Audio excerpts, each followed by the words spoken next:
عربية قلبي وروحي آح في ولساني. بسم الله الرحمن الرحيم وبه نستعين.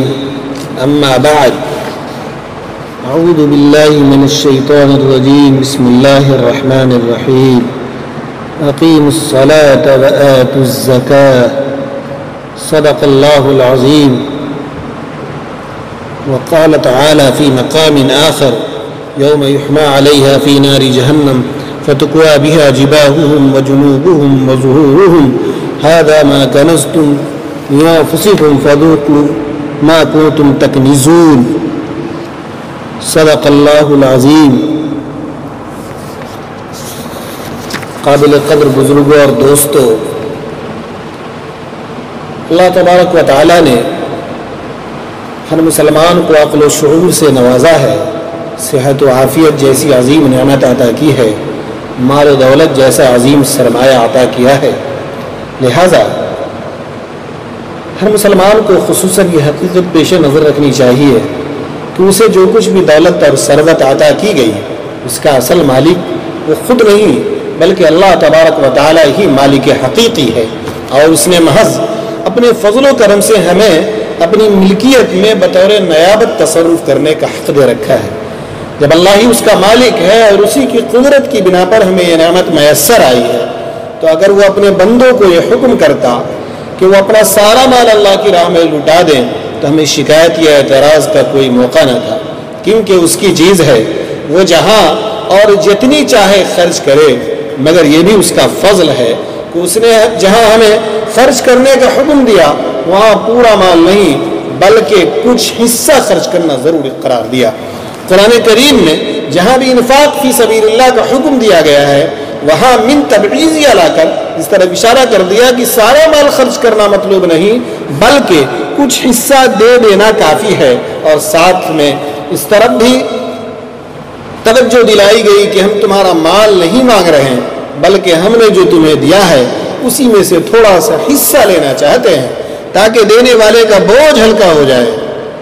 دیکھیے ارشاد خداوندی ہے: وَمِمَّا رَزَقْنَاهُمْ يُنْفِقُونَ وَأَنْفَقُوا مِمَّا رَزَقَهُمُ اللَّهُ وَأَنْفَقُوا مِمَّا رَزَقْنَاهُمْ سِرًّا وَعَلَانِيَةً يَرْجُونَ تِجَارَةً لَّن تَبُورَ وَمَن رَّزَقْنَاهُ مِنَّا رِزْقًا حَسَنًا وَيُنْفِقُوا مِمَّا رَزَقْنَاهُمْ.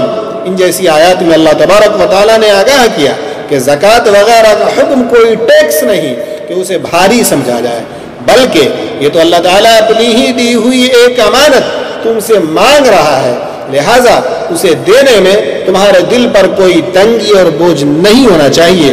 بوجھ یا تنگی تو اس وقت ہوتا ہے جب کہ تمہارا ذاتی کوئی چیز تم سے مانگا جائے، بلکہ تمہیں تو خوشی ہونی چاہیے اور گویا کہ یہ سمجھنا چاہیے کہ ہمارا یہ مال اللہ کے یہاں مقبول ہو گیا اور اللہ تعالیٰ مزید مال ہمیں عطا کرتا رہے گا. اس سلسلے میں یاد رکھا جائے کہ مال کا صرف 40واں حصہ اللہ تبارک و تعالیٰ نے دینے کا حکم فرمایا ہے. پورے مال کا صرف 40واں حصہ سال بھر میں فرض کی حیثیت سے نکالنا ضروری قرار دیا گیا، اور یہ بھی مطلق نہیں بلکہ وہ مال جو اپنے اندر بڑھنے کی صلاحیت رکھتا ہو اور ضرورات اصلیہ سے زائد ہو، اور اس پر 1 سال اس حالت میں گزر گیا ہو کہ نصاب کلی یا جزوی طور پر باقی ہو. ان سب شرائط کے پائے جانے کے بعد ہی زکوٰۃ کی ادائیگی لازم ہوتی ہے. اگر اللہ تعالیٰ چاہتا تو 50% یا اس سے بھی زیادہ زکوٰۃ فرض کر سکتا تھا اور مال آتے ہی وجوب کا حکم دیا جا سکتا تھا، مگر یہ بھی اس کا محض فضل و انعام ہے کہ اس نے تمام ممکنہ سہولتوں کے ساتھ صرف 40 روپے میں 1 روپیہ زکوٰۃ کے طور پر فرض فرمایا ہے. اس انعام کے باوجود بھی کوئی شخص زکوٰۃ نکالنے میں کوتاہی کرے تو اس سے بڑا نعمت خداوندی کا ناشکرہ کوئی نہیں ہو سکتا. الغرض یہ چند ارشادات ہیں جن سے اندازہ لگایا جا سکتا کہ زکوٰۃ و صدقہ ہمارے لیے کتنی بڑی رحمت کی چیز، اور جس کو اللہ تعالیٰ نے نصاب کا مالک بنا رکھا اس کے ساتھ کتنے فضل عظیم کا معاملہ فرمایا ہے کہ اس کے باوجود اگر ہم زکوٰۃ ادا کرتے وقت اور صدقہ دیتے وقت اپنے دل میں تنگی محسوس کریں اور اسے جبری ٹیکس تصور کریں تو اس سے بڑی حماقت کا تصور نہیں کیا جا سکتا۔ ذیل میں زکوٰۃ کے چند منتخب مسائل پیش کیے جاتے ہیں۔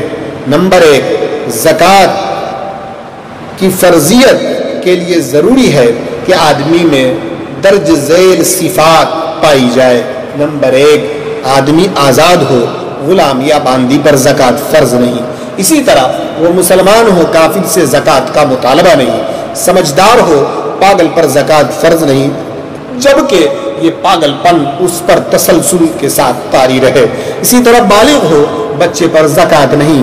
اسی طرح اسے زکوٰۃ کی فرضیت کا علم ہو، خواہ حکمن جیسے اسلامی ماحول میں رہنے والا شخص، اگر کوئی شخص بے ہوش ہو مگر اس کی ملکیت میں نصاب کے بقدر مال موجود ہو تو اگرچہ وہ سال بھر بے ہوش رہے پھر بھی اس کے مال میں زکوٰۃ واجب ہوگی۔ شرائط وجوب زکوٰۃ کیا ہے وہ بھی آپ کے سامنے پیش خدمت ہے۔ نمبر 1، مال بقدر نصاب ہو، مثلا سونے کا نصاب 20 مسقال اور چاندی کا نصاب 200 درہم وغیرہ۔ نمبر 2، ملکیت تام ہو، یعنی جو مال اپنے قبضے میں نہ ہو سر دست اس کی زکوٰۃ کا مطالبہ نہیں ہے۔ نمبر 3، نصاب ضرورت اصلی سے زائد ہو، استعمالی ساز و سامان پر زکوٰۃ نہیں۔ نصاب قرض سے خالی ہو، یعنی قرض کی رقم منہا کر کے نصاب مکمل مانا جائے گا۔ نمبر 5، مال نامی ہو، ایسا مال جس میں بھرنے کی صلاحیت ہو، خواہ وہ اپنی خلقت کے اعتبار سے جیسے سونا یا چاندی یا فعلی اعتبار سے جیسے مال تجارت مویشی وغیرہ۔ اب زکوٰۃ کی ادائیگی کب واجب ہوتی ہے؟ اگر نصاب پر 1 سال پورا گزر جائے تو اس کی زکوٰۃ کی ادائیگی واجب ہو جاتی ہے۔ زکوٰۃ میں قمری سال کا اعتبار ہے۔ ادائے زکوٰۃ کے وجوب کے لیے قمری سال کا اعتبار ہوگا نہ کہ شمسی سال کا اعتبار ہوگا۔ سونے کا نصاب عربی اوزان کے اعتبار سے 20 مسقال ہے، جس کا وزن تولہ کے حساب سے 7.5 تولہ اور گرام کے اعتبار سے 87 گرام 480 گرام ہوتا ہے۔ چاندی کا نصاب عربی اوزان کے اعتبار سے 200 درہم ہے، جس کا وزن تولہ کے اعتبار سے 52.5 تولہ اور گراموں کے اعتبار سے 612 گرام 360 ملی گرام ہوتا ہے۔ سونا اور چاندی دونوں نصاب سے کم ہو، اگر ایک آدمی کے پاس سونا اور چاندی دونوں کے زیورات یا اشیاء ملکیت میں ہوں لیکن کسی ایک کا نصاب بھی پورا نہ ہوتا ہو تو دونوں کو ملا کر قیمت لگائی جائے گی۔ اگر دونوں کی قیمت مل کر سونے یا چاندی کے نصاب کو پہنچ جائے تو زکوٰۃ واجب ہو جائے گی۔ مثال کے طور پر آج کل سونے اور چاندی کی قیمتوں میں بڑا فرق ہو گیا۔ اب اگر کسی کے پاس 1.5 تولہ سونا اور چند تولہ چاندی ہے تو دونوں کی جب قیمت لگائی گئی تو چاندی کے اعتبار سے نصاب تک پہنچ گیا تو لہٰذا زکوٰۃ واجب ہو جائے گی۔ اسی طرح زیور کے ساتھ اگر روپیہ یا سامان تجارت موجود ہو تو گرچہ زیور کا وزن نصاب تک نہ پہنچتا ہو لیکن سب ملا کر قیمت چاندی کے نصاب تک پہنچ جاتی ہو، زکوٰۃ ادا ہو جائے گی۔ مثال کے طور پر 2 یا 3 تولہ سونا ہے اور ساتھ میں 5000 روپیہ ہے یا مال تجارت ہے تو کل کی قیمت اگر چاندی کے نصاب تک پہنچ رہی ہو تو اس پر زکوٰۃ واجب ہو جائے گی۔ یہ زکوٰۃ کے تعلق سے چند باتیں آپ کے سامنے آئی ہیں۔